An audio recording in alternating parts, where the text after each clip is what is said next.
First, just on the you gave the readout of a meeting, I guess, in Bonn by Mr. de Mistura. It seemed that the Yemen envoy had also been there and had a meeting with a number of leaders. So I wanted to ask, do you have any similar readout on that? And also, yesterday I'd asked you about this now more broadly reported double-tap airstrike in Sanaa by the Saudi-led coalition. So I wanted to know, is the UN now acknowledging that that occurred, and was this raised by the envoy, Ismail Sheikh Ahmed, in his meetings in Bonn, including with the Saudi foreign minister?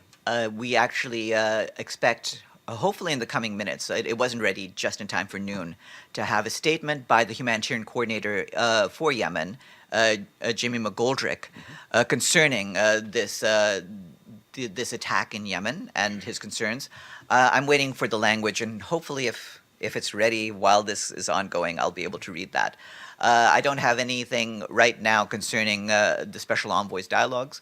If we get any updates from his team, I'll let you know. But I get to understand, is it up to each envoy and their team to sort of report back to headquarters? Because I've seen a readout by other participants in the meeting that the envoy Ismail Sheikh Ahmed was there. So is it up to him to tell headquarters, or why this difference between Syria and Yemen? Well, first of all, bless you. First of all, Stefan de Mistura's meeting is not in Bonn. It's in Moscow, as I just read. Okay.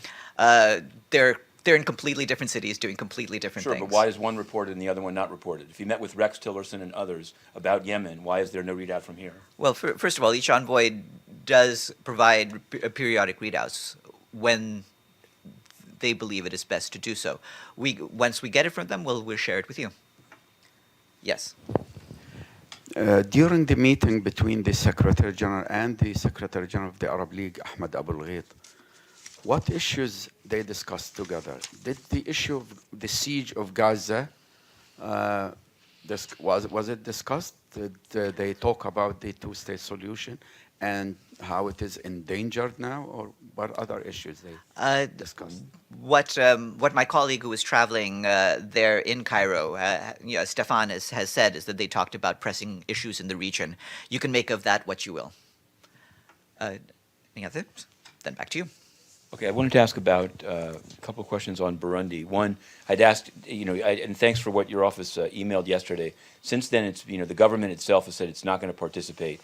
So I wanted to know if you have any kind of update to what you sent yesterday. And also, a Burundian minister has visited refugees in Uganda. This has given rise to protests because there's a sense that by visiting people that fled the country in fear of their lives, there's essentially a threat to them to be repatriated or refooled back to Burundi. I wanted to know if the UN has a view on that. And finally, I'd asked some weeks ago about a guy called Budigi, a Burundian military figure that was involved in the burning down of Radio Publique Africaine.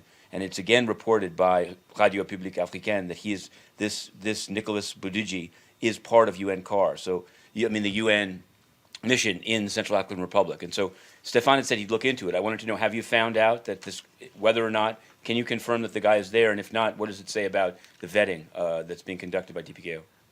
Yes, our peacekeeping colleagues have been looking into this matter. I think they're trying to gather details on this now. Once we have that, we'll let you know. Regarding the participation by the parties in the Arusha talks, we do regret the decision by any invited participant to decline attendance of the consultations to be held in Arusha under the auspices of the East African Community and facilitated by former Tanzanian President Benjamin Mkapa. We urge the parties to demonstrate the necessary flexibility to make a negotiated solution possible, and the UN will continue to support the process led by the EAC. Yes. Will there be any statement on the attack of the shrine in Pakistan? There was a huge attack with 70 people were killed. We're certainly very concerned about this attack, and we offer our condolences to the government and the people of Pakistan for those who have been killed. Of course, we'll let you know if there is a statement. You'll receive that. Yes. The Cyprus talks, it's reported that the Turkish Cypriot leader walked out. It's also reported that he's asked Antonio Guterres personally to get involved on this historical issue about commemorating this 1950 vote for union with Greece. And so I wanted to know, is Antonio Guterres going to get involved in that? And what is the UN's, what's the status of the talks and what's being done to bring them back together? Yeah, we're aware that the meeting today between the Greek Cypriot and Turkish Cypriot leaders ended abruptly. The Secretary General's Special Advisor, Espen Barth Eide, is meeting with both leaders today to discuss the situation and the way forward. Okay, and this is a kind of and I just wanted to ask this. I didn't see it announced anywhere else, but there was an event yesterday evening, I believe in the delegates' dining room, at which an airline has said that it has formed a cooperation agreement with the UN. An Undersecretary General of DPI was there praising them, but I wanted to know, one, what is this agreement about? Can this agreement, if in fact it is a UN cooperation agreement with a private company, can it be disclosed? And what explains the kind of non-otherwise announced status of the meeting, if in fact it was a UN event?